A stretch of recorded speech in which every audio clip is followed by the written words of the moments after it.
আসসালামু আলাইকুম deer listeners, আশা করি আপনারা সকালে ভালো আছেন এবং সুস্থ আছেন। অনেকদিন পর আপনাদের সামনে আবারও ফিরে আসলাম আমরা। ভয় ডট নেট ইউটিউব চ্যানেল আপনাদের কাছে ফিরে আসলো বহুদিন পরে।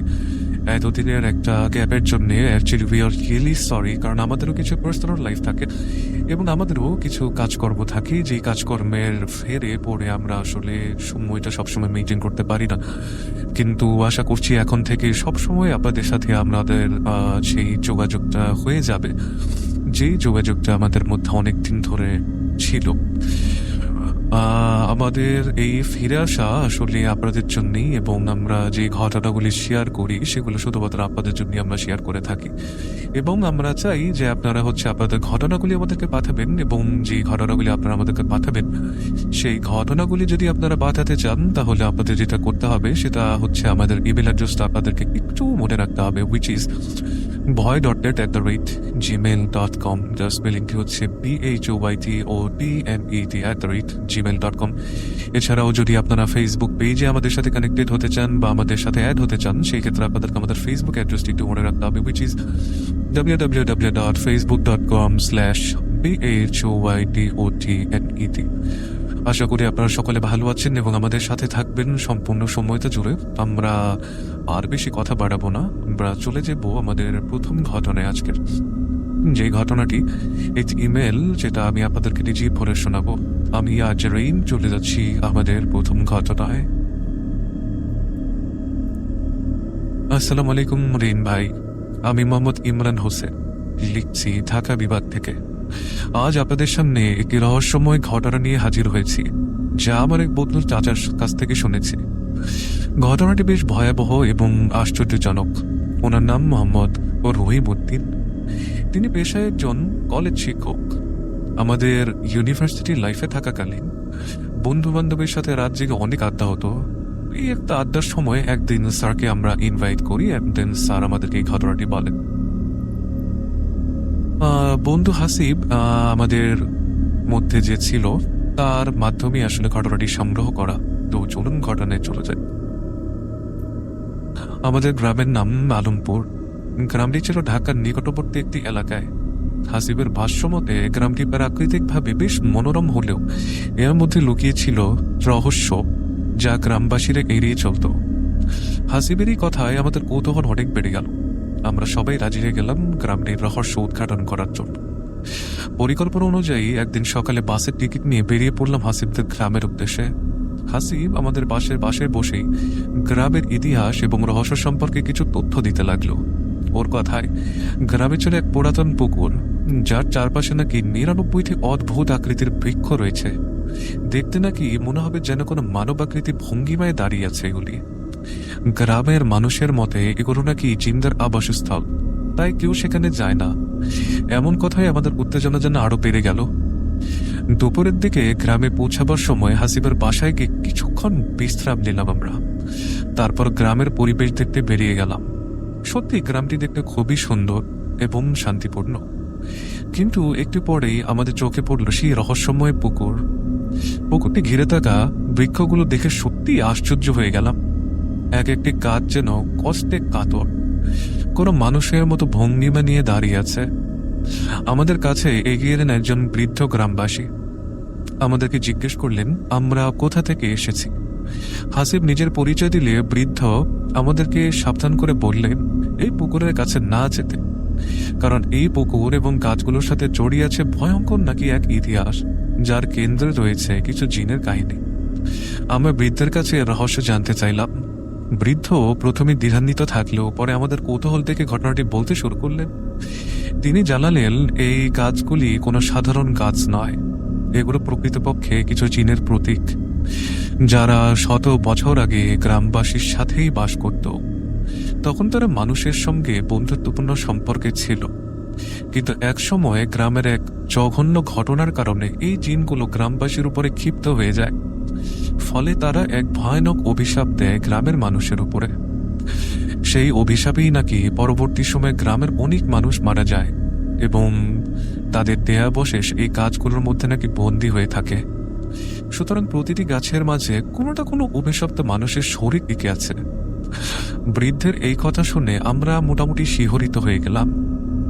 আমাদের এই আলোচনার মধ্যে হঠাৎ পুকুর পাশ থেকে এক অদ্ভুত শব্দ ভেসে এলো। সেই শব্দটা যেন অনেকটা কান্নার মতো, কিন্তু আশেপাশে তাকিয়ে কাউকেই দেখতে পেলাম না। বৃদ্ধ তখন আমাদেরকে বললেন, তোমরা এখনই ফিরে যাও, এখান থেকে দূরে থাকো, না হলে তোমাদের ভাগ্যেও হয়তো এই একই পরিণতি হবে। সন্ধ্যা নেমে আসার সঙ্গে সঙ্গে পরিবেশ আরো গা ছমছমে হয়ে উঠল।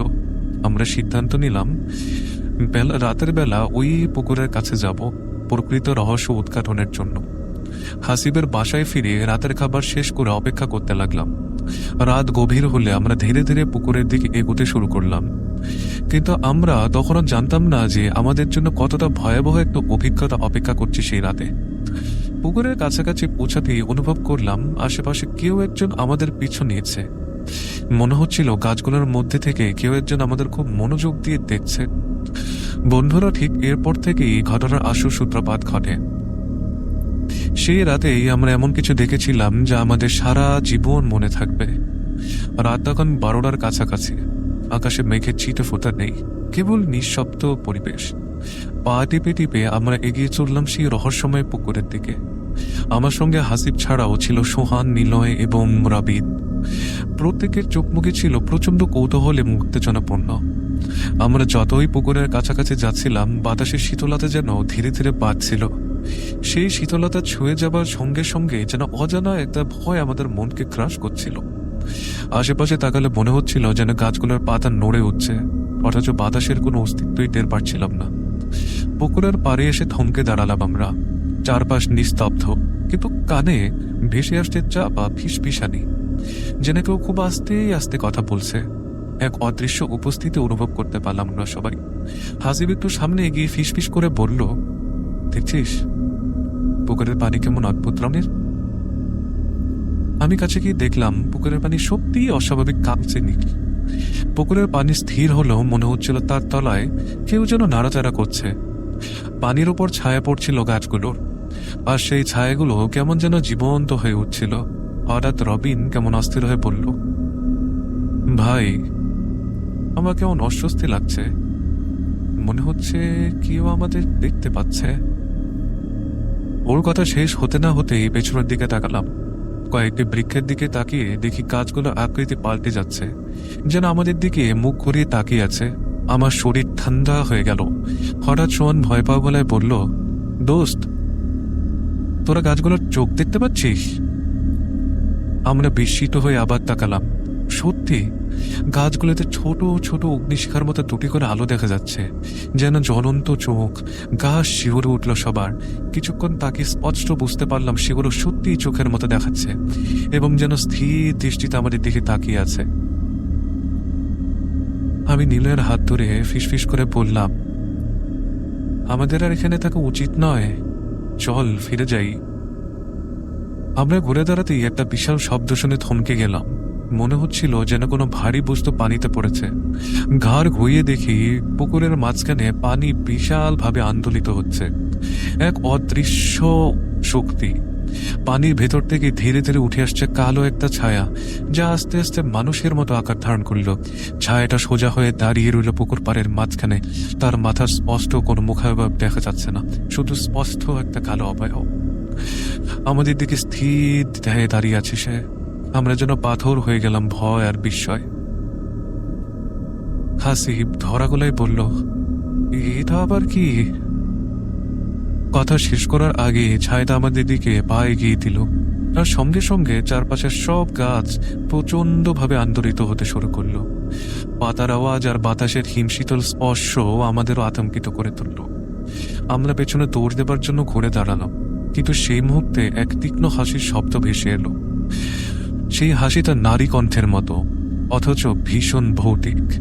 কান ফেটে যাবার মতো চিৎকার করে নিলয় মাটিতে বসে পড়ল।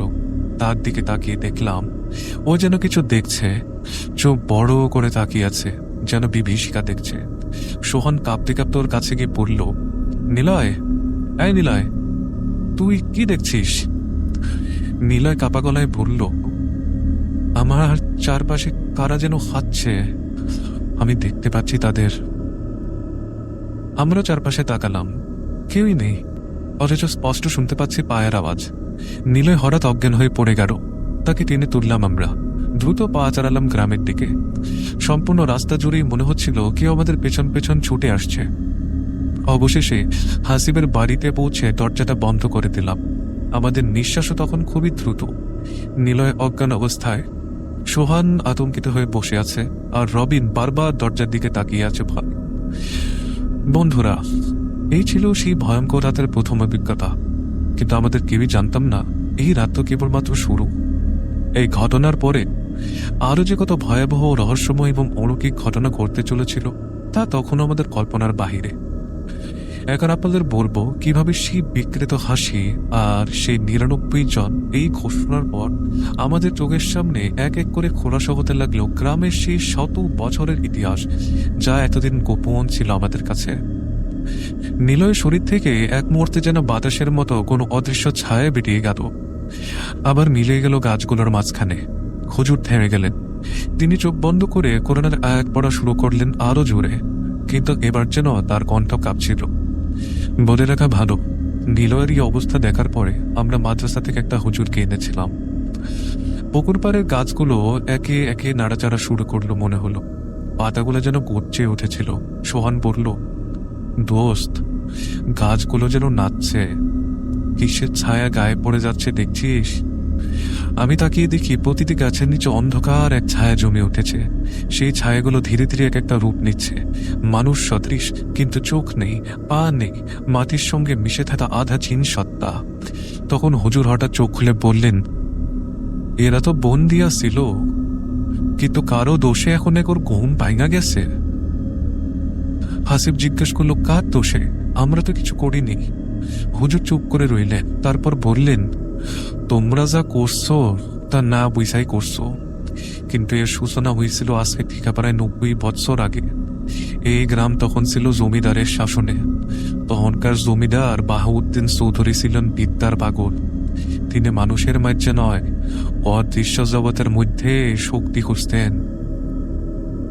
জিনদের সাথে সন্ধি করছিলেন। হ্যাঁ, তাদের কাজ ছিল জমিদারি বাড়ি রক্ষা করা, জমির ফলন বাড়ানো, আর প্রতিবন্ধীদের বা হইতেছে প্রতিদ্বন্দ্বীদের প্রতিবন্ধী বানায় ধ্বংস করে দেওয়া।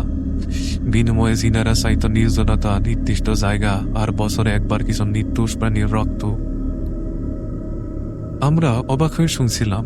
হুজুর বললেন, কিন্তু এবার এই সেই সন্ধি ভেঙে ফেললেন বাহাউদ্দিন। এরপর যা হুজুর বললেন তা ছিল এমন, উনি জিনদের বলি স্থানে নিজের এক আত্মীয় শিশুকে বলি দিয়ে দিছিল, যাতে আরো শক্তি পায়। সেই দিন থেকেই শুরু হয় একের পর এক মরণ। গ্রাম জুইরা শুরু হয় ভয়ানক এক অস্থিরতা। এক মৌলবী ও ৯৯টা জিন, যারা আগে শক্তির অধীনা ছিল, তারা একত্র হয়ে সিদ্ধান্ত নেয় বাহাউদ্দিনদের শাস্তি দেউনের। হাসিব জিজ্ঞেস করল, তাহলে সেই ৯৯ জন এখন কি চায়? হুজুর বললেন, প্রতিশোধ। আর কেবল বাহাউদ্দিন না, এর রক্তের উত্তরাধিকার যারা আছে তারাও এগোর লক্ষ্য। আর তুমি হাসিব, তুমি কিন্তু সেই বংশেরই পোলা, ভুইলা যায় না বাবা। ঘটনার মোড় বদলে গেল। হাসিব হতবাক। আমি মানে বুঝতে পারছি না। আমার দাদুর নাম তো বাহাউদ্দিন চৌধুরী। আমরা সবাই তখন স্পষ্ট বুঝতে পারছিলাম এই সম্পূর্ণ ঘটনার কেন্দ্র রয়েছে হাসিবের পরিবার। ওর রক্তের ভেতরেই হয়তো আছে সেই অপরাধের ছাপ, যার প্রতিশোধ নিতে এসেছে এই ৯৯ জন জিন। ঠিক সেই মুহূর্তে গাছের ছায়াগুলো একে একে উপরে উঠে আসতে লাগলো। তারা যেন দল বেঁধে এগিয়ে আসছে হাসিবের দিকে। হুজুর চিৎকার করে বললেন, তাড়াতাড়ি ঘরে ফিরো, তাড়াতাড়ি তাড়াতাড়ি, আজ রাইট এখানে শেষ করো না, না হইলে আর সুস্থ থাকবার পাইবানে মিয়া, তাড়াতাড়ি যাও। আমরা দৌড় দিলাম, পেছনে তাকানোর সাহস করিনি কেউ। গ্রামের মানুষ ঘর থেকে উকিতেই দেখছিল, কেউ সাহস করে কাছে আসে না। হাসিবকে আমরা মাঝখানে রেখে নিয়ে আসলাম ওদের বাড়িতে। দরজা বন্ধ করে শুয়ে পড়লাম, কিন্তু ঘুম এলো না। সারা রাত জানালা এক টুপটাপ আওয়াজ হচ্ছিল। ভোরে চোখ মেলে দেখি জানালার পাশে দাঁড়িয়ে হাসিব। সে আমাদের দিকে না তাকিয়ে বলল, আমরা কেউ রেহাই পাবো না, ওরা ফিরে এসেছে। পরদিন সকাল থেকে গ্রামের পরিবেশ অস্বাভাবিক হয়ে গেল। একটি পুকুরের পাশ থেকে পাওয়া গেল একজন বয়স্ক লোকের দেহ, শুকিয়ে যাওয়া, ত্বক কুচকে আছে, ঠিক যেন দেহ থেকে সব রক্ত শুষে নেওয়া হয়েছে। হুজুর বললেন, এই তো কেবল শুরু হইছে, এখন হয় তোমরা চলে যাও, নাইলে এই ইতিহাসের পুনরাবৃত্তি হইব। এবার আপনাদের বলবো সেই রাতের পরে কিভাবে সম্পূর্ণ গ্রাম এক অভিশপ্ত ঘূর্ণিপাকে ঢুকে গিয়েছিল। কায়েফ, সেই জিনের নেতা, যার নাম এখনো কেউ মুখে নিতে চায় না, সে যেন আমাদের চারপাশে ছায়া হয়ে ঘুরছিল। মসজিদে সেই মাগরিবের মোনাজাতে প্রায় অর্ধশত গ্রামবাসী একত্র হয়েছিলেন। সকলেই চুপচাপ, চিন্তিত এবং কাপা কণ্ঠে কোরআন আয়াত পড়ে যাচ্ছিলেন। হুজুর বললেন, এই দুয়ায় যেন আল্লাহ আমাদের রক্ষা করে এই শয়তানের হাত থেকে, আমিন। আমরাও ছিলাম সেখানে। আমি, হাসিব, সোহান, রবিন, সবাই নিলয়কে রেখে মসজিদে এসেছিলাম, কারণ ওর শরীরের অবস্থা বেশ একটা ভালো ছিল না। কিন্তু আমরা তখনও জানতাম না মসজিদের ভেতরে ওরা আসতে পারে। দোয়ার মাঝখানে হঠাৎ করে মসজিদের ভেতরে বাতিগুলো নিভে গেল। কেউ কিছু বোঝার আগেই মাইকের শব্দ বিকৃত হয়ে যেন ভেঙে গেল, যেন কিছু তীব্র চিৎকার হুইসেল বাজছে কানে। তারপর থেকে শুরু হলো বিকট এক আওয়াজ, মাটির নিচ থেকে যেন গর্জন করছে কেউ। বাতাস ভারী হয়ে গেল, কারো ঘরে ঠান্ডা নিঃশ্বাস, কারো পায়ের নিচে কাঁপুনি। একসময় স্পষ্ট একটা কণ্ঠস্বর ভেসে এলো, যেটা শুনে মনে হলো মানুষের না, আল্লাহর ঘরে আজ আমি এসেছি, আমি কায়েফ। আমার মানুষ কোথায়? বাহাউদ্দিনের রক্ত কোথায়? মসজিদের ভেতরে সবাই আতঙ্কিত হয়ে একে অপরকে ধরে রেখেছিল, কিন্তু নিচু গলায় কোরআন তেলাওয়াত করতে লাগলো সবাই। কেউ পাগলের মতো বেরিয়ে যেতে চাইল দরজা দিয়ে, কিন্তু দরজা ছিল বন্ধ। হুজুর ছুটে গিয়ে দরজা খুলতে চাইলেন, দরজার হাতল ভয়ানকভাবে গরম হয়ে গেল। হাসি তখন মাথা নিচু করে কেড়ে ফেলল, আমি কিছু করিনি, আমি জানতাম না আমাদের বংশে এমন কিছু হয়েছিল, আমাকে ছেড়ে দিন।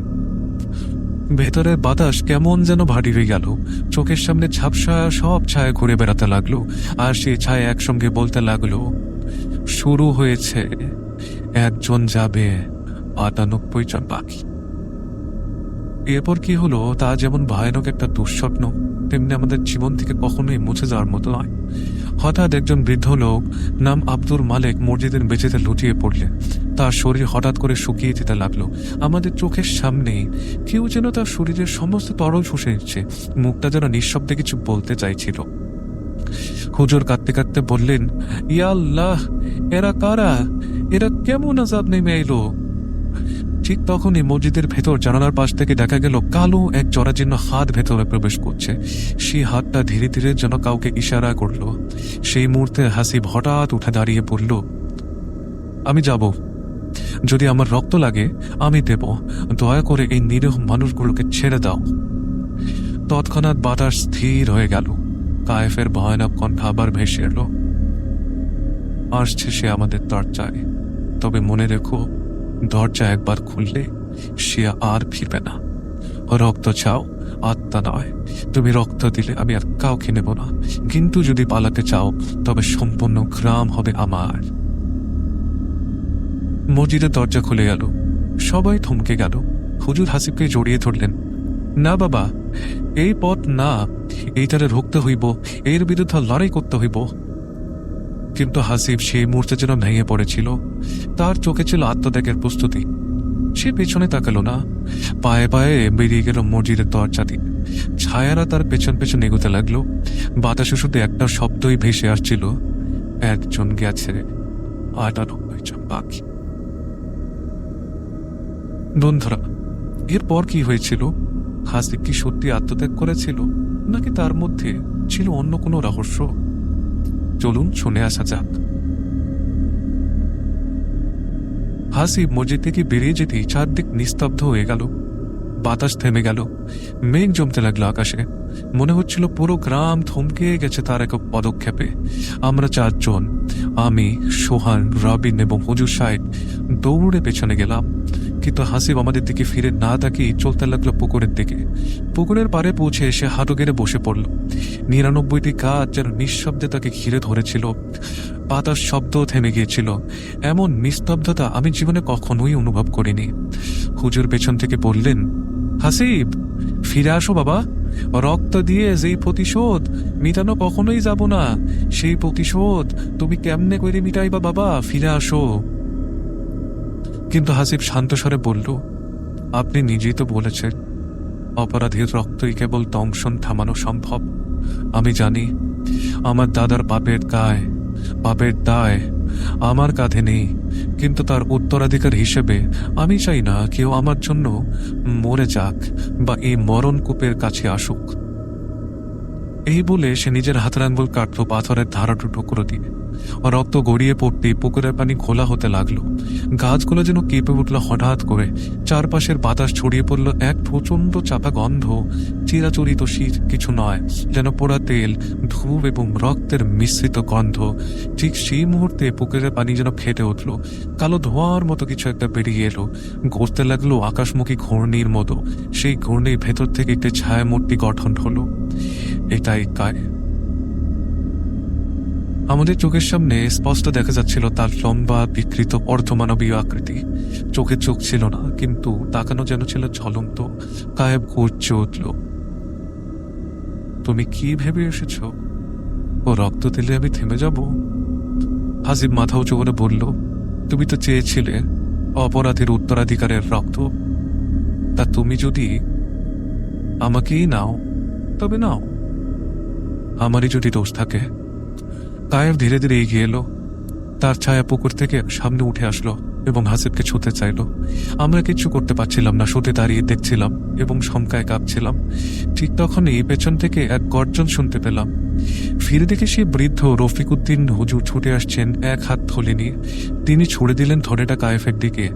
থলে বের হয়ে এলো এক ধোয়া চাপা আলো। সেই আলোতে ভেসে উঠল কায়েফের আকৃতি, ভরা কঙ্কাল সাদৃশ হাড়ে ঢাকা আগুনের মতো রেখার মুখ। রফিক চাচা দম নিয়ে পড়লেন, এই কায়েফ সেই নয় যে প্রতিশোধ নেয় সম্মানের জন্য। এই কায়েফ এখন কেবল হিংস্র, এ শুধু নরবলি চায়। তিনি হাতে থেকে একটি পুরনো কাঠের খণ্ড উঁচিয়ে ধরলেন। এই খণ্ডে আছে বাহাউদ্দিন চৌধুরীর শেষ ইচ্ছা। তিনি মরার আগে নিজের ভুল বুঝেছিলেন। এই খণ্ডে লিপিবদ্ধ আছে যে কায়েব যেন তার কোনো উত্তরাধিকারীর ক্ষতি না করে। সবাই থমকে গেল। কায়েব গর্জে উঠল, মিথ্যা, আমি তার শপথের বাহিরে। রফিক চাচা বললেন, কিন্তু তুই তো প্রতিশ্রুতি দিয়েছিলি, আর সেই প্রতিশ্রুতিতে তুই বাধা। আলো যেন আরো জোরালো হয়ে উঠল। কায়েফ কেঁপে উঠল। তার বিকৃত ছায়া ধীরে ধীরে ছোট হতে লাগলো। গাছগুলো থরথর করে কাঁপছিল। 99টি গাছ যেন একসঙ্গে এক অজানা ঘুমে ঢুকে যাচ্ছিল। আমরা তাকিয়ে দেখলাম গাছগুলোর ছায়া আবার স্বাভাবিক হয়ে গেছে। পুকুর শান্ত, বাতাস স্থির, কায়েফের ছায়া মিলিয়ে গেছে। হাসিব নিঃশব্দে পড়ে রইল। আমরা দাঁড়িয়ে গেলাম। দেখি সে অজ্ঞান নয়, বরং গভীর নিদ্রায়। তার হাত থেকে রক্ত ঝরছে না আর। পুকুরের পানিও আগের মতো। সবকিছু যেন স্থির হয়ে গেছে। রফিক চাচা বললেন, আজকের জন্য ওরা থামছে, হয়তো অনেক দিনের জন্যে, কিন্তু মনে রেখো প্রতিশোধের আগুন কখন নিবে না, শুধু ঘুমায়। বন্ধুরা, আজ এই পর্যন্তই। আমরা কেউ জানি না সত্যিকার কি কায়েফ চলে গেছে, নাকি আবার কোনো এক প্রজন্মের ভুলে সে ফিরে আসবে। শুধু এতটুকু বলি, আমরা যারা সেদিন বেঁচে ফিরেছিলাম তারা আর কোনোদিন আলমনগর শব্দটা উচ্চারণ করিনি। পরদিন ভোরে পাখির ডাক আমাদের ঘুম দানায়। চারপাশে নীরবতা, নিস্তব্ধতা, তবে সেটা স্বস্তি নয়, বরং অদৃশ্য এক শূন্যতা। আমরা সবাই ছুটে গেলাম হাসিবের ঘরে। সে চুপচাপ ঘুমিয়েছিল, রক্তপাত বন্ধ, শরীরেও কোনো ক্ষতের চিহ্ন নেই। মনে হচ্ছিল সে বহু যুগ ধরে ঘুমিয়েছে এবং শান্তভাবে ঘুমাচ্ছে। হাসিবকে জাগানো হলো। সে ধীরে ধীরে চোখ মেলল, চেয়ে চেয়ে বলল, সব কি শেষ? আমরা মাথা নাড়লাম। ও বলল, আমি একটা স্বপ্ন দেখেছি। আমি সেই 99টা গাছের মাঝে দাঁড়িয়েছিলাম। তারা সবাই আমাকে দেখে মাথা নিচু করে দাঁড়িয়েছিল, কেবল একজন ছাড়া। সে বলল, এই চক্রের শেষ নয়, এখনকার মতো শুধু থেমেছে। এই কথার পর আমরা বুঝলাম কায়েফ হয়তো হেরে গেছে, কিন্তু সে সম্পূর্ণরূপে চলে যায়নি। তার সঙ্গীরা হয়তো এখনো ছায়ার মধ্যে ঘুমিয়ে আছে, আর তাদের ঘুম ভাঙাতে আরেকটা ভুলই যথেষ্ট। গ্রামের মানুষজন সেদিন সকালে একত্র হয়েছিলেন মসজিদের উঠোনে। রফিক চাচা সেখানে গিয়ে বললেন, রাতের ঘটনা সবাই দেখছেন মিয়ারা, অনেকেই বিশ্বাস করবেন না, কিন্তু মনে রাখবেন আলমনগর এখন আর আগের মতো নাই। কিছু অপার্থিব শক্তি এই গ্রাম অনেকদিন ধরে ঘুমায় আছে। তাদের সাথে যদি আবার কেউ চুক্তি করতে চায়, তাহলে তার ফল কিন্তু ভয়ানক হবে। মৌলভী সাহেব সম্পূর্ণ এলাকা পরিদর্শন করে এক ফতোয়া দেন, পুকুর সংলগ্ন এলাকায় চারদিকে 5 হাত উঁচু দেয়াল তুলতে হবে, কোনো মানুষ যেন সেখানে প্রবেশ না করে। আর 99টি গাছের চারপাশে সূরা বাকারার আয়াত সম্বলিত তাম্র ফলক বসাতে হবে। এই আদেশ অনুযায়ী কাজ শুরু হয়। গ্রামের ছেলেরা তাম্র ফলক খোদাই করে, আর হুজুর এবং রফিক চাচার সহায়তায় বিশেষ দোয়া পড়ে সম্পূর্ণ জায়গাটি ঘিরে ফেলা হয়। তবে এখানেই শেষ নয়। হাসিবের পরিবার সিদ্ধান্ত নেয় তারা আর এই গ্রামে থাকবে না। তার মা কাঁদতে কাঁদতে বলে, এই বাড়ি যদি পাপের স্মৃতি বহন করে বাবা, তবে আমাদের এখান থেকে চলে যাওয়াই ভালো। আমার স্ত্রীর রক্ত দিছে, আর কাউরে দিতে দিব না। কয়েক সপ্তাহের মধ্যেই হাসিবে ঢাকা চলে আসে। গ্রামের অনেকেই তখন রাতে ঘর থেকে বের হয় না। এত সময় পর গ্রামের পরিবেশ আবার স্বাভাবিক হয়, কিন্তু মানুষের মনে কায়েফের নামটা রয়ে যায় এক অবিশপ্ত শব্দ হিসেবে। আমি, সোহান, রবিন আর নিলয় ঢাকায় ফিরে এলাম। নিলয়কে মানুষের চিকিৎসা নিতে হয়েছিল বেশ কিছুদিন। সে ধীরে ধীরে সেরে ওঠে, কিন্তু আজও সে রাতের কথা একবারও মুখে আনে না। শুধু মাঝে মাঝে তার চোখের কোণে আমি সেই পুরনো ভয় দেখতে পাই। আর আমি লিখে চলেছি যেন আমার দেখা এই অদ্ভুত সত্য হারিয়ে না যায়, যেন ভবিষ্যতে কেউ সেই পুকুর পাড়ের গাছগুলোর সামনে গিয়ে দাঁড়ানো সাহস না পায়। এটা শুধু গাছ নয়, এটা এক একটি গল্প, এক একটি অভিশাপ, এক একটি শয়তানি চুক্তির ইতিহাস। একটা প্রশ্ন তখন আমাদের মাথায় ঘুরপাক খাচ্ছিল, রফিক চাচা কি, কেন তিনি এতই জানতেন, আর সেই কাঠের খণ্ডটাই বা তার কাছে এলো কোথা থেকে? আমরা সিদ্ধান্ত নিলাম ঢাকায় ফিরে যাওয়ার আগে একবার তার সাথে দেখা করব। কিন্তু সেই রাতে 2 দিন পর সকালে তার ঝুপড়ি ঘরের সামনে গিয়ে দাঁড়ালাম। আমি, হাসিব, সোহান আর নিলয়। ও রবিন তখনও ভয় পেয়ে গ্রামে থাকেনি, সে আগেই ফিরে গেছে। ও রফিক চাচা দরজা খুলে আমাদের দিকে এসে বললেন, জানি তোমরা আসবে, প্রশ্ন আছে উত্তর চাও, কিন্তু আমার কিছু বলার সময় নাই, বলতে পারবো না কিছু। আমরা ঘরে ঢুকলাম। ঘরের ভেতরটা যেন জাদুকরি জিনিসে ভরা। চারপাশে পুরনো তামার ব্যাগ, দাগ দেওয়া চামড়ার বই বাঁধানো, আর কাঠের খোদাই করা কিছু তাবিজ ঝুলছিল। একটি পুরনো ফ্রেমে একটা দলিল ছিল, কিন্তু ভাষা আমাদের বোধগম্য নয়। চাচা বললেন, তোমরা কি ভাবছো আমি কোনো পীর, জাদুকর? আমি তাই কিচ্ছু না। আমি ছিলাম একজন লেখাপড়া জানা ছেলে, এই গ্রামে জন্ম। কিন্তু এক রাতে অনেক অনেক বছর আগে আমি আমার বাবার গলাকাটা লাশ খুঁজে পাই। সেদিন প্রথম শুনি কায়েফ নামটা। আমরা শিউরে উঠলাম। উনি বললেন, আমার বাবা ছিলেন কায়েফের প্রথম চুক্তিবদ্ধ সেবক।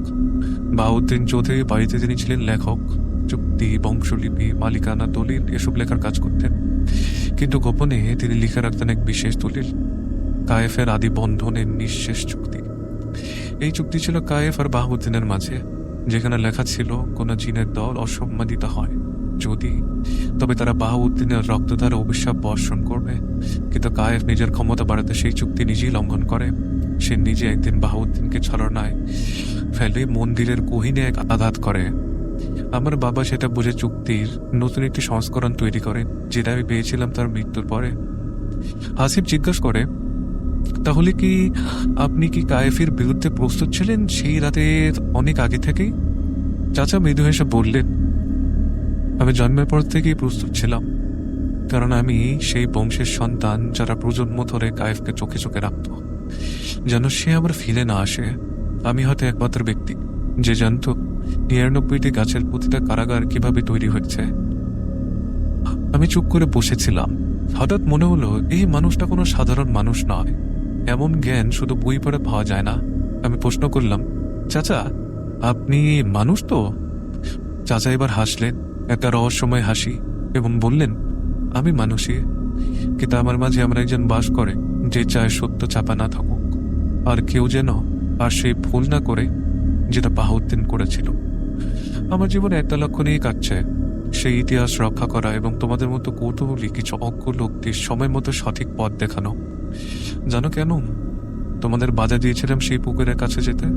কারণ ইতিহাসের সব থেকে বড় শয়তানরা কখনোই আগে হুঙ্কার দেয় না, তারা চুপচাপ অপেক্ষা করে করা ভুলের জন্য। আমরা স্তব্ধ হয়ে শুনছিলাম।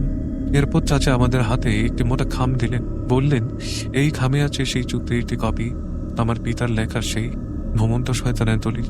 এটা নিয়ে যাও, যারা বিশ্বাস করে তাদের জন্য ভবিষ্যৎ সুরক্ষা, কিন্তু একে কখনো প্রকাশ করবে না যদি না নতুন কোনো বিপদ সামনে আসে।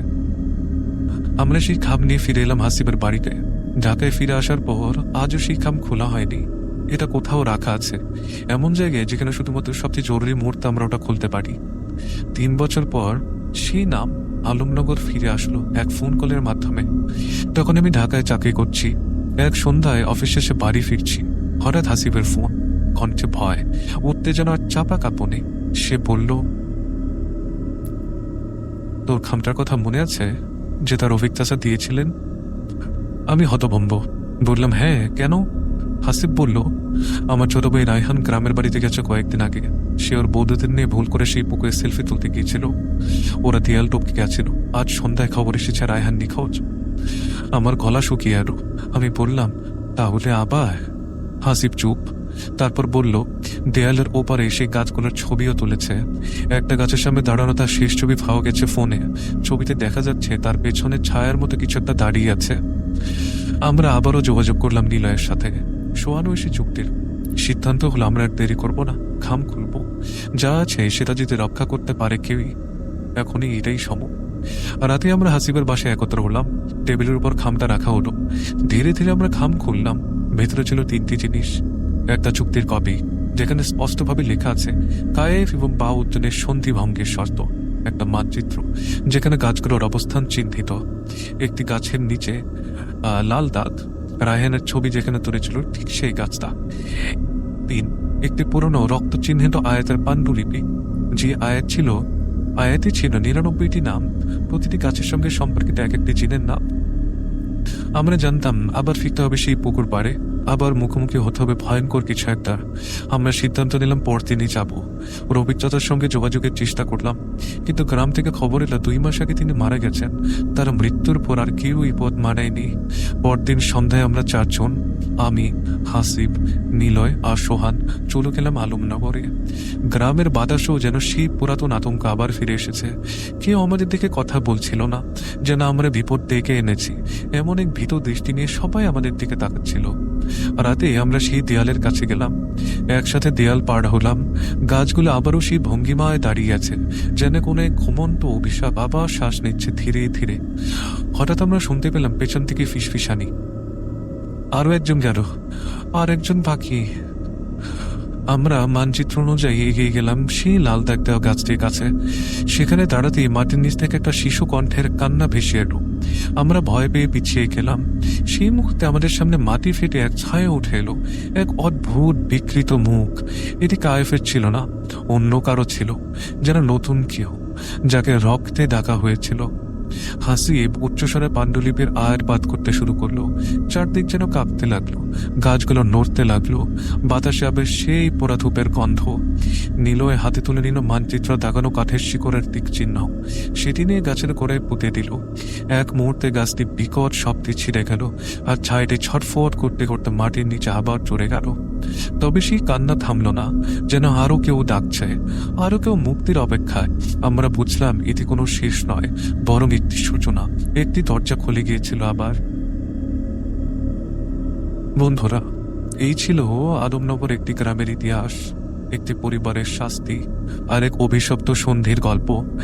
আজও মাঝে মধ্যে রাতে ঘুম ভেঙে গেলে আমি মনে করি কেউ দাঁড়িয়ে আছে হয়তো আমার পেছনে, হয়তো কায়েফ নয়, হয়তো বা অন্য কেউ। এরপর ফিরে আসার পর আমরা কখনোই আর সেই গ্রামের কথা মনেও করিনি। হাসিব আমাদেরকে কখনো বলেনি। এই ছিল আমার ঘটনা। আমার নাম Mohammad Imran Hossain.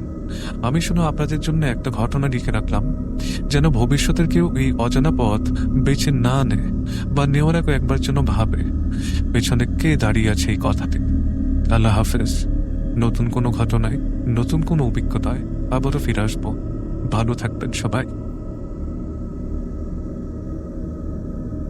Welcome back dear listeners. আশা করি আপনাদের এই ঘটনাটি খুব ভালো লেগেছে। আমারও ঘটনাটি খুব ভালো লেগেছে। আমরা আজকে আমাদের এপিসোডটি আর বড় করতে পারছি না জন্যে দুঃখ প্রকাশ করছি। আসলে আপনাদের ঘটনা যতদিন পর্যন্ত না আমাদের কাছে সম্পূর্ণরূপে এসে পৌঁছবে, ততদিন পর্যন্ত আসলে আমাদের এপিসোডগুলো আমরা বড় করতে পারছি না। সেজন্য আপনাদের কাছে আমার আকুল আবেদন যে আপনারা দয়া করে আমাদেরকে ঘটনা পাঠাবেন, এবং আমাদের ঘটনা পাঠানোর যে অ্যাড্রেসটা, যে ইমেল অ্যাড্রেসটা আর কি, সেটা হচ্ছে bhoy.net@gmail.com। যার স্পেলিং হচ্ছে BHOYDOTNET@gmail.com। এছাড়াও ফেসবুকে যদি আপনারা আমাদের সাথে কানেক্টেড হতে চান, সেক্ষেত্রে আমাদের ফেসবুক অ্যাড্রেসটি হচ্ছে www.facebook.com/BHOY BHOYTOTNET।